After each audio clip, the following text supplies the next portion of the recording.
ରାମପୁର ଗାଁରେ ନରହରି ନାମକ ଜଣେ ବ୍ୟକ୍ତି ରହୁଥିଲା।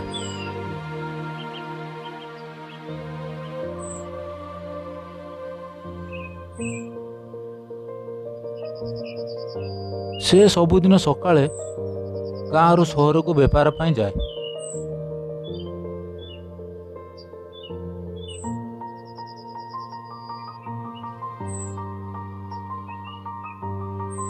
ଆଉ ସନ୍ଧ୍ୟାରେ ଫେରି ଆସେ।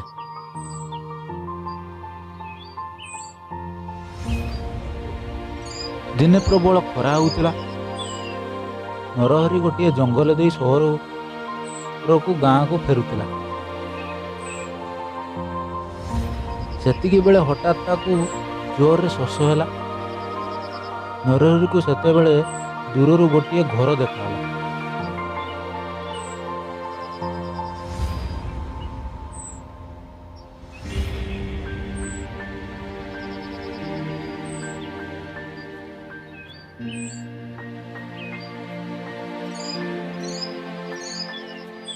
ସେ ଘରକୁ ଦେଖି ବହୁତ ଖୁସି ହେଲା।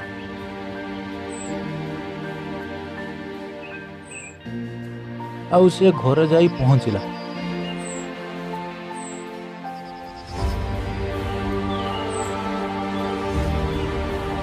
ଆଉ କବାଟ ବାଡ଼େଇଲା। ଆଉ ନରହରି ଡାକ ଏଇ ଘରେ ଗୋଟେ ଡାହାଣୀ ଶୁଣିଲା। ସେ ସଙ୍ଗେ ସଙ୍ଗେ ବାହାରକୁ ଆସିଲା। ଗୋଟିଏ ଝିଅ ପୁଅ ନେଇ ବାହାରକୁ ଆସିଲା। ଆଉ ତାକୁ ପାଣି ପିଇବାକୁ ଦେଲା।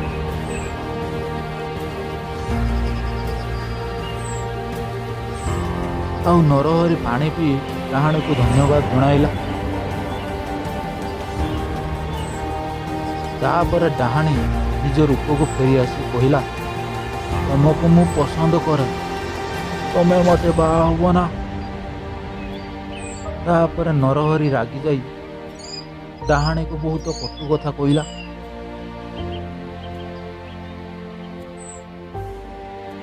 କିନ୍ତୁ ଡାହାଣୀକି ନରହରିର କଥା ବହୁତ କଷ୍ଟ ହେଲା। ସେ ରାଗି ଯାଇ ତାକୁ କହିଲା, ତୋର ଏତେ ସାହସ, ମତେ ଏମିତି କହି ପାରିଲୁ? ଯା, ମୁଁ ତତେ ଅଭିଶାପ ଦଉଛି, ତୁ ଦିନ ସାରା ଚର୍ମ ରୋଗରେ ପଡ଼ିବୁ, ଆଉ ରାତି ହେଲେ ଶାଗୁଣା ହେବୁ।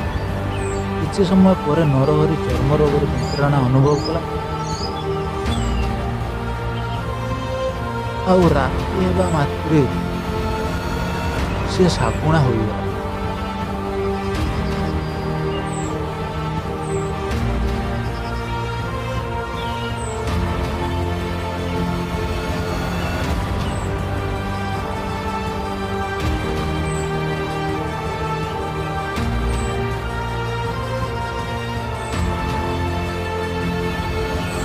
ନରହରି ବହୁତ କଷ୍ଟ ଅନୁଭବ କଲା। ଆଉ ସେ ଜଙ୍ଗଲର ଘର କରି ରହିବାକୁ ମନସ୍ଥ କଲା। କିଛି ଦିନ ପରେ ନରହରିକୁ ତାର ଘର ଲୋକ ଖୋଜିଲେ, ହେଲେ କୋଉଠି ବି ପାଇଲେନି। ଦିନେ ନରହରିର ସ୍ତ୍ରୀ ଲଲିତା ନରହରିକୁ ଖୋଜିବାକୁ ଜଙ୍ଗଲକୁ ଗଲା। ସେଠି ପହଞ୍ଚିବା ପରେ ହଠାତ୍ ନରହରିର ଚିତ୍କାର ଶୁଣିବାକୁ ଲାଗେ। କିଛି ସମୟ ପରେ ଲଲିତା ନରହରିକୁ ପାଇଲା। ନରହରି ଲଲିତାକୁ ସବୁ କଥା କହିଲା। ଲଲିତା ନରହରି କଥାକୁ ଶୁଣି ସେ ଡାହାଣୀ ଘରକୁ ଯିବା ପାଇଁ ମନସ୍ଥ କଲା। ଲଲିତା ନରହରି କଥା ନ ଶୁଣି ଚାଲିଲା ଡାହାଣୀ ପାଖକୁ। ସେଠି ପହଞ୍ଚି ଡାହାଣୀକୁ ଡାକିଲା।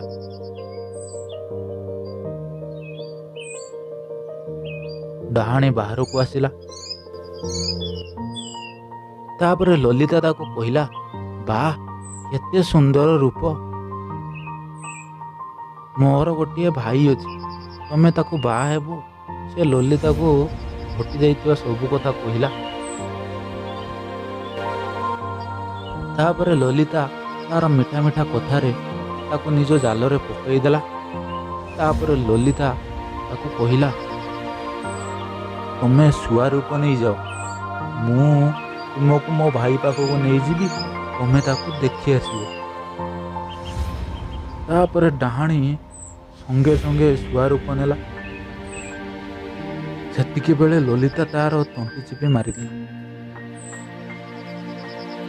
ତାପରେ ନରହରି ଅଭିଶାପ ମୁକ୍ତ ହେଲା।